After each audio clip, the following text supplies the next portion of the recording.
कसं करायचं तेल आता आम्ही आधीच एवढं टाकतोय त्यात अजून किती कमी करायचंय आम्ही की बाबा तेल वाचवा, पण तेल कसं वाचवणं पहिलं तुम्ही वाचवा. हे सरकारलाच कळलं पाहिजे की आपण सुरुवात आपल्यापासून केली पाहिजे.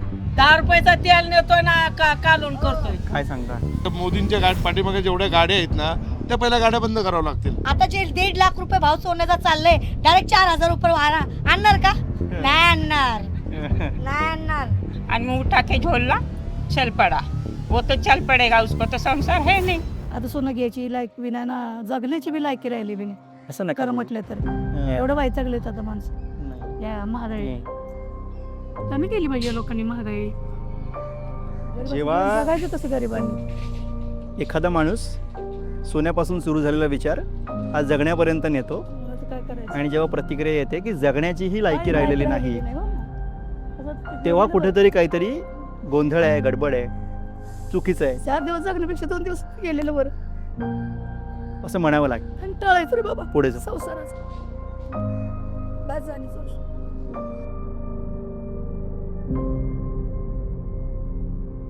पंतप्रधान नरेंद्र मोदी यांनी एक आवाहन केलं आणि मग दिल्लीतल्या वर्तुळाची चर्चा ही अशी गल्लीपर्यंत येऊन पोहोचली.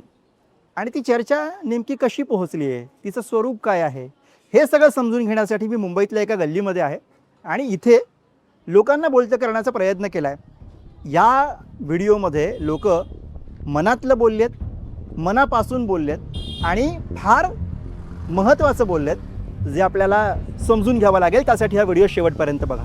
मोदीजींनी असं सांगितलंय सांगितले सोने खरेदी की हा करायचं नाही. सोनं खरेदी करू नका, तेल जरा कमी वापरा जेवणामध्ये. कसं करणार तर तुम्ही? त्याने म्हणावं त्याला म्हणावं आधी तू करते सगळं, तू जातोयस ना फॉरेनला टूर करतोय ते तू कर आधी मग आम्हाला सांग. पण मग तुम्ही आता मोदीजींनी सांगितलंय तर तेल वापरणं कमी करणार का? कसं करायचं तेल आता आम्ही आधीच एवढं टाकतोय त्यात अजून किती कमी करायचंय आम्ही. ते म्हणजे अहो, मी स्लम एरियात राहते हां, त्याचप्रमाणे मी वागणार ना. बरोबर. मी हाय फाय सोसायटीत अपार्टमेंट मध्ये नाही राहत. बरोबर. मग माझी त्याच लायकीने मी राहते की मी 1 किलो नाही टाकत आहे, दररोज फ्राय करत नाहीये, हम्म. तेवढंच खाते मी. पण ते जर तू अजून आम्हाला कमी करायला सांगतो ना तर तुला लाज वाटायला लागेल. तेल कमी वापरा, पेट्रोल डिझेल कमी वापरा, सोनं अहो, तर खरेदी करू ज्यांच्या नका. घरामध्ये 10 माणसं आहेत तर किती वापरणार ते? हम्म. जास्त फॅमिली असते ते लोक काय करणार सांगा तुम्ही? थोडं उतर चढ होणारच. हम्म. आम्ही म्हणत नाही की नाही होणार. एवढं दिसतंय टीव्हीला वगैरे हम्म. काय चाललंय. लोक पण थोडेसे आहेत ना, एवढं ते वेडे नाहीत ना. हा. तुम्ही डायरेक्ट मला खाऊच नका तर असं होईल का? हां. होईल असं? नाही, कमी करा म्हणतात ते. होणार हा, ना. नाही, हा. तडजोड करणारच लोक. हां. ज्याला पाहिजे ते तडजोड करणारच. तिकडून येणार तर आपण खाणार काय? हे लोक करणार तडजोड.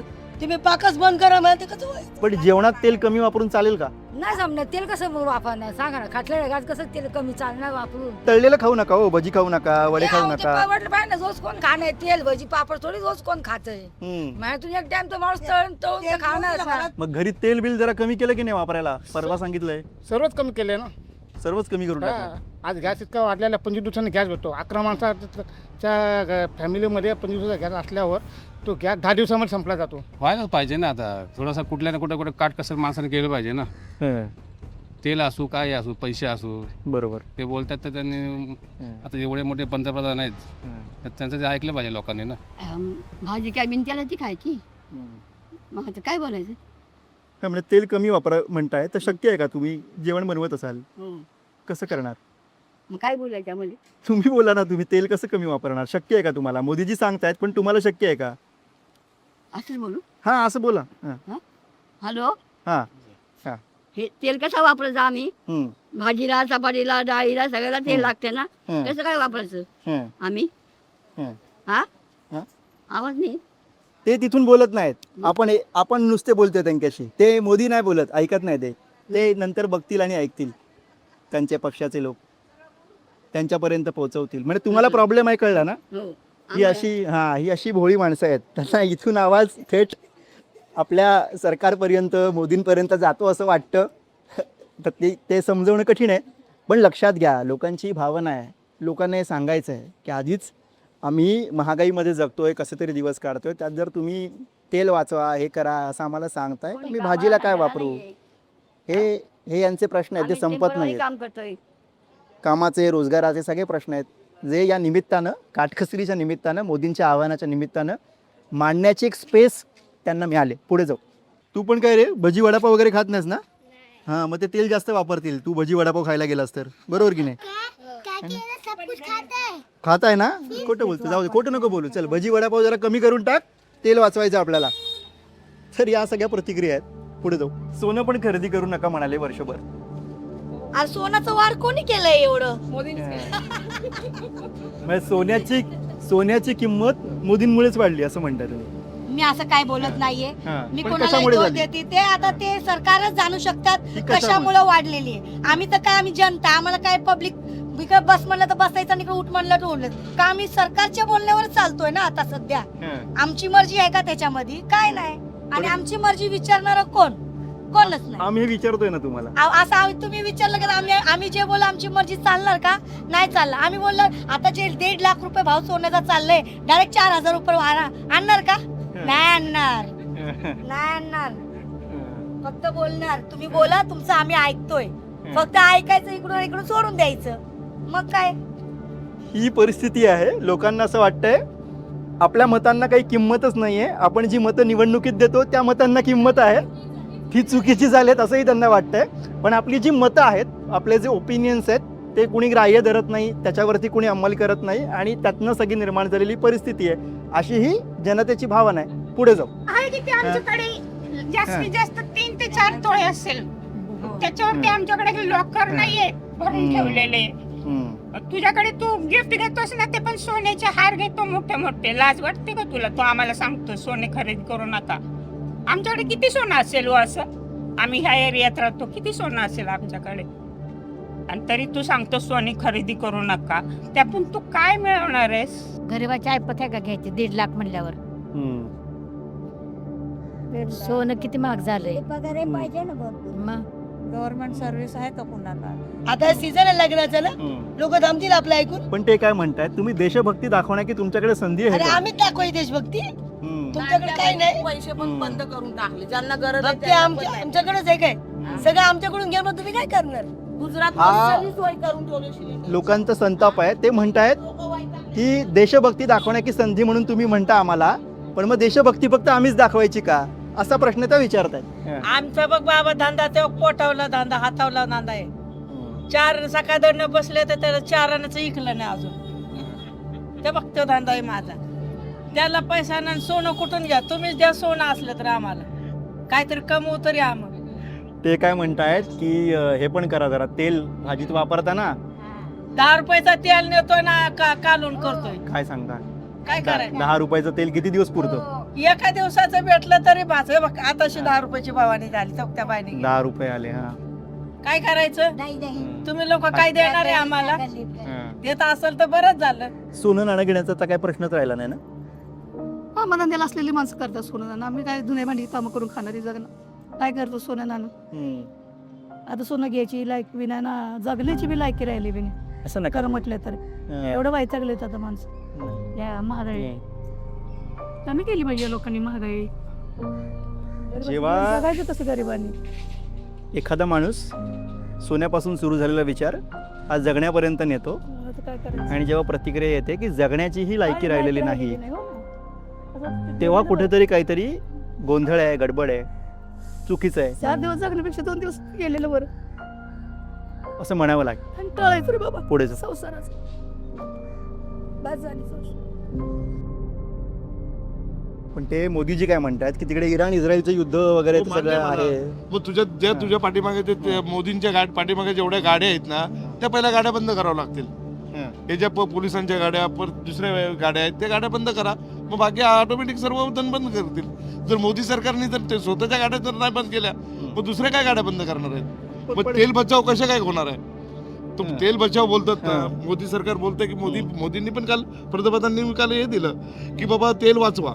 पण तेल कसं वाचवणार? पहिलं तुम्ही वाचवा. लोक काय म्हणतात की हे आम्हाला सांगतात, ते स्वतः काटकसर करत नाहीत. आता काय बघायला गेले का लोक त्यांच्याकडे म्हणतात हे 20-20 गाड्या मागे घेऊन फिरतात. मग त्यांना प्रोटेक्शन नको. बरोबर. एवढे मोठे माणसं आहे, त्यांना प्रोटेक्शन नको. त्यांना उलट कुणी काय हल्ला बिला केला तर मग ते तुम्ही येणार वाचवायला तिथं बोलणारे. शक्य तर पूर्वी तर पहिले त्यांनाच करावं लागेल. सामान्य माणसाकडे काय गाड्या नाही आहेत. गाड्या सामान्य माणसाकडे नाही आहेत. तो आपल्या रोजंदारीवरती कसं पण पेट्रोलचं म्हणजे जसं स्वस्त भेटेल तसं आपलं घेऊन येतो तो रिक्षा टेम्पोनी इथं हातगाडी आहे तुमच्याकडे? हो, हातगाडीवर आम्ही हे करतो, विकतो सामान. हे सरकारलाच कळलं पाहिजे की आपण सुरुवात आपल्यापासून केली पाहिजे, तर सामान्य माणूस ही वस्तू. ते सांगतायत लोका सांगे ब्रह्मज्ञान आपण कोरडे पाषाण. असं वागू नका. मोदीजींना, सरकारला ते सांगतायत की तुम्ही आम्हाला जी गोष्ट सांगताय ती गोष्ट तुम्ही पण करून दाखवा ना, मग आम्ही ती फॉलो करतो. बरोबर की नाही? मुलं कुठे क्लासला वगैरे जातात, मुलं 10वीच्या क्लासेस चालू आहेत, तर त्याच्यासाठी आता वापर करावाच लागणार बाईकचा, रिक्षाचा. पेट्रोल डिझेल तर त्याला जाणार तेलाला तर किती पैसे, तेलाला गेल्या महिन्यातच 2700चा डबा घेतलेला 15 लिटरचा. आता ह्या महिन्यात संपला. आता ह्या महिन्यात काय करायचं? 3000 झाला असेल आता. तर मोदीजी कमी वापरा सांगतायत, तर लोकांना असंही वाटतंय की ते पैसे वगैरे वाढवतील म्हणून महाग करतील. हो, त्यांचं तेच काम आहे. ते प्रत्येक वेळेस अशा सगळ्या नोटिसा टाकतात आणि त्याच्यानंतर मग महागाई वाढत जाते. असं आहे. आता हा जो सल्ला त्याने दिले आहे तो श्रीमंतासाठी दिलेला आहे. श्रीमंताच्या गाड्या धावत आहेत, ब्रिज त्यांच्यासाठी तयार होतं, गरीबासाठी नाही. गरीब काही सोनं काही विकत घेऊ शकत नाही. ते श्रीमंत लोक सोनं खरेदी करतायत. त्यांना संदेश दिला आहे, गरिबांना संदेश दिला नाही. श्रीमंताला काय फरक पडत नाही. तो आयशा आरामात बिल्डिंगमध्ये बसून, बंगल्यामध्ये बसून तो सगळं भोगतोय. तो आयशा आराम सगळं भोगतोय बसून. तो गरीब काय करतोय मला सांगा? गरीब उठला का मोर्चा काढतोय, एवढं महागाई वाढली मोर्चा काढतोय. सर्व गोष्टी गरिबांनी पुढे यायचं असतं. श्रीमंत कशाला मोर्चे बिजे ते त्यांना काय समजून पडलं नाही. पेट्रोल डिझेल वाढू की सोने भाव वाढू, त्यांना काय फरक पडतो? तुम्ही फार महत्वाचं बोलताय. तुम्ही म्हणताय की जी श्रीमंत माणसं आहेत नाही देशातली, त्यांनी मोदीजींचं आवाहन गांभीर्याने घेऊन गरिबांचा विचार केला पाहिजे. हो ना, मी तेच बोलतो ना, गरिबांचा विचार करा ना. श्रीमंताला काय फरक पडत नाही. ते आता काय म्हणतायत की तिथे इराण इस्रायलचं युद्ध सुरू आहे, म्हणून महागाई झाली. म्हणून महागाई झाली. कळतं तेवढं आम्हाला. आम्ही त्यातून गेलेलो आहे. 71-72ला पण आम्ही होतो, बरोबर. तेव्हा आम्हाला कळलं होतं ते. पण एवढा खाली देश कधीच गेला नव्हता. तो आता बांगलादेश आणि पाकिस्तानच्या बरोबरीला आलाय. त्याच्या पण खाली जाऊ शकतो. तर तेल वापरणं कमी करा हे जेव्हा सरकार सांगतंय तेव्हा त्याच्या किमती पण जरा कमी केल्या पाहिजेत का, अर्थात की वाढवतील? तो कमी नाहीच काय होणार आहे. महागाई वाढतच जाणार आहे, वाढतच जाणार आहे. आणि देश जेव्हा तळागाळात जाईल ना, तेव्हा हा मोदी गप्प बसणार. आणि मग उठा के झोलला चल पडा, वो तो चल पडेगा, उसको तो संसार है नहीं. त्या म्हणतात मोदीला म्हणा फुकट तेल फुकट, सगळं फुकट म्हणावा. सगळ्याचे भाव वाढवलेच, फुकट दिलं तर जरा कमी कमी वापराल ना. फुकट दिलं तर कमी वापर. ते काय म्हणतायत, मोदीजींना सांगा आम्ही काटकसर करतो, कमी कमी वापरतो. आता जी काही प्राइस वाढवून ठेवलेली आहे, किमती वाढवून ठेवलेल्या आहेत, ते फुकट देऊन टाका. ही सगळी परिस्थिती आहे. 1,500 देते पण महागाई मुलतभर केली. अच्छा, तर लाडकी बहिणीचे पैसे मिळत आहेत, ते कुठे भेटतात आता? 3 महिने झाले नाही ते पैसे पण नाही भेटले आणि पैसे पण नाही, गॅस पण महाग, सगळं महाग केले. जगायचं कसं माणसांनी? आता ते म्हणतात जरा काटकसर करा, म्हणजे तुमचे पैसे वाचतील. कसे काटकसर करा? खाणं तर लागतंय. भाजी बघा ही आता 20-20 रुपयाला, 20 रुपयाची एक 40 रुपये भाजी गेली, 60 रुपये गेले, 60 रुपये गेले. मग कसं करणार? तर हे करायला तेल पाहिजे, परत तेल पाहिजे, त्या मिरच्या पाहिजे, सगळंच पाहिजे ना. आणि उद्या ते महागलं तर आणखी प्रॉब्लेम. हा, प्रॉब्लेमच आहे सगळं. तेच ना. महागाई खूपच आहे. महागाई थोडी कमी झाली पाहिजे. माणसाला खिशाला परवडलं पाहिजे ना. पगार वाढत नाही, फक्त महागाई वाढते. आणि छोट्या छोट्या गोष्टीवर GST आहे, ते माणूस वस्तू घेणार कशी? आता सोनं म्हणाले वर्षभर घेऊच नका म्हणून. सोनं तर आमच्या आता नाही, स्वप्नातच नाही सोनं घ्यायचं. आमच्यासारखे अरे बाप. आमच्यासारखे स्वप्नातच बघू शकतच नाही. 10 लाखाचा पोट वापरतोय, त्याचे पैसे कमी करा बोल.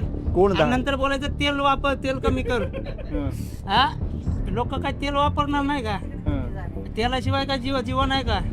भाजीत कमी टाका म्हणतात. भाजीत कमी कशाला टाकायचं? तुझ्या ह्याच्यात कमी टाक बोलायचं. गाव दिवस त्यांनी पण त्यांनी पण त्या हे करा आवर घातला पाहिजे ना प्रत्येक गोष्टीवरती. आमची काळजी करताय तर तुम्ही तुमची पण काळजी करा ना. पेट्रोल डिझेल पण कमी वापरा म्हणताय. पेट्रोल डिझेल कुठं आता पेट्रोल डिझेल जास्त करतो. आता भाव वाढवणार आहे 5 रुपये. आता दाखवू का पेपरमध्ये? 5 रुपये 10 रुपये वाढवणार आहेत. का वाढवणार आहे? कशासाठी वाढवणार आहे? कुणी सांगितलं एवढं? बरोबर काय काय कशात पण काय पण करायचं. काय आहे की लोकांना काही हा निर्णय पटलेला नाही आहे. काहींना असं वाटतंय की जी गोष्ट सरकार आम्हाला सांगतंय तीच गोष्ट सरकारनं करायला हवी. सरकार तिकडे उधळपट्टी करतंय आणि आम्हाला इथे काटकसर करायला सांगतात. अशी सुद्धा एक लोकभावना सांगते. अर्थात काहींचं म्हणणं आहे की आम्ही हे देशभक्तीसाठी करू, काहींच्या या अशा सुद्धा प्रतिक्रिया आहेत, त्यांची सुद्धा दखल आपल्याला घ्यावी लागेल. कारण लोकांकडे आपण जेव्हा जातो तेव्हा लोक खूप बोलतात, भरभरून बोलतात. कारण या सगळ्या आवाहनाच्या निमित्तानं लोकांना एक संधी मिळते आपले प्रश्न मांडण्याची, लोकांना एक संधी मिळते आपल्या व्यथा, आपलं जगणं मांडण्याची. आणि कदाचित तोच प्रयत्न या सगळ्या प्रतिक्रियांमधनं आपल्याला मुंबईतल्या या गल्लीतनं फिरत असताना बघायला मिळाला. मुंबईतनं बोलबिडूसाठी कॅमेरा पर्सन अमर सकपाळसह मी गुरुप्रसाद.